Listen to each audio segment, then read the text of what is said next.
ব্রিজের মাঝখানে ফাটল, গাড়ি উঠলেই কাঁপে থরথর, যেন ভেঙে পড়বে এখনই। ব্রিজটি এতটাই সরু যে একটি গাড়ি উঠলে পাশ দিয়ে হাঁটা যায় না। রেলিংয়ের সাথে মিশে দাঁড়িয়ে থাকতে হয় পথচারীদের। ঝুঁকিপূর্ণ এই ব্রিজের নিচের দুদিকে বড় ধরনের একাধিক ফাটল সৃষ্টি হওয়ায় বেরিয়ে পড়েছে রড, খসে পড়েছে পলেস্তারা। যে কোনো সময় ঘটতে পারে বড় ধরনের দুর্ঘটনা। ব্রিজ তো নয়, এ যেন মরণ ফাঁদ, অথচ উপরে জোড়াতালি দিয়ে চলছে রেলিংয়ের সংস্কারের কাজ। ময়মনসিংহের ফুলবাড়িয়া উপজেলার কেশরগঞ্জ বাজারের কলমদরিয়া নদীর উপর পাকিস্তান আমলে নির্মিত ব্রিজের বর্তমান অবস্থা এমনই।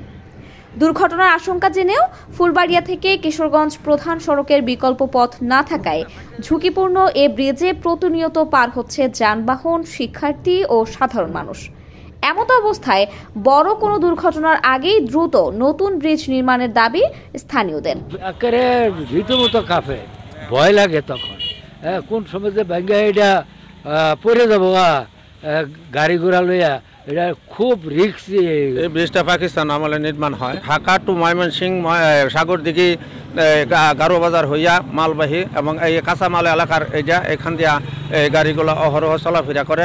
এতে যে কোনো মুহূর্তে একটা ঝুঁকিপূর্ণ হয়ে যেতে পারে, ব্রিজটা ভেঙে যেতে পারে। ফুলবাড়িয়া এবং ময়মনসিংহের গারো বাজার সাগরদিঘি এদিকের মালামাল কাঁচামাল নিয়ে ওঠা যাওয়া করে, এখানে যে কোনো মুহূর্তে এই ব্রিজ ভেঙে যেতে পারে। আর এই যে কাজ করছে এই কাজের কোনো প্রয়োজনই ছিল না। ব্রিজটা ভেঙে নতুন করে ব্রিজ তৈরি করার জন্য ঊর্ধ্বতন কর্তৃপক্ষের প্রতি আমরা এলাকাবাসীর পক্ষ থেকে আকুল আবেদন জানাচ্ছি। এটা এই যে গাড়ি যাতায়াত করার সময় অনেক যানজট বাজার কারণেই পরে এক সাইডে ব্রিজের সাইডে যে চাপ খেয়ে মারা গেছে। ব্রিজটির মেয়াদ উত্তীর্ণ ও জরাজীর্ণ উল্লেখ করে নতুন ব্রিজ নির্মাণের দাবি জানান সংশ্লিষ্ট বাক্তা ও নাওগাঁও ইউনিয়ন পরিষদের 2 চেয়ারম্যান। এখানে যদি কোনো বড় ধরনের গাড়ি ব্রিজের উপরে উঠে তাহলে এই ব্রিজটি খুব লাড়াচাড়া করে, মানে ঝুঁকি দেয়, যে কোনো সময় বড় ধরনের দুর্ঘটনা ঘটতে পারে। এটি আমি মনে করি উপরে সংস্কার না করে যে ভীমগুলো আছে এগুলো খুবই জরাজীর্ণ অবস্থা। নতুন ব্রিজ আপনার যে ব্রিজটা বর্তমানে দৃশ্যমান আছে তার সাথে পশ্চিমের অংশে যথেষ্ট খালি জায়গা আছে, প্রশস্তকরণ করার জন্য খালি জায়গা আছে।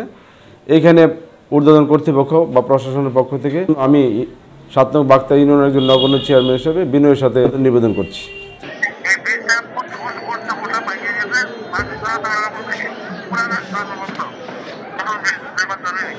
এ ব্যাপারে ফুলবাড়িয়া উপজেলা প্রকৌশলী মাহবুব মুর্শেদ বলেন, কিশোরগঞ্জ বাজার এবং রাঙামাটিয়া বাজারের ব্রিজ দুটি রুরাল ব্রিজ প্রজেক্টে নতুনভাবে প্রশস্ত ব্রিজের প্রস্তাব করা হয়েছে। আশা করা যায় দ্রুতই ব্রিজ দুটির অনুমোদন পাওয়া যাবে। উপজেলা নির্বাহী কর্মকর্তা কাবেরী জালাল বলেন, উপজেলা প্রকৌশলীকে নিয়ে যৌথভাবে ব্রিজটি পরিদর্শন করে জনগণকে সাবধানে চলাচলের পরামর্শ দেওয়া হয়েছে। এছাড়াও নতুন ব্রিজ নির্মাণের প্রস্তাব পাঠানো হয়েছে, অনুমোদন পেলে দ্রুত নির্মাণ করা হবে।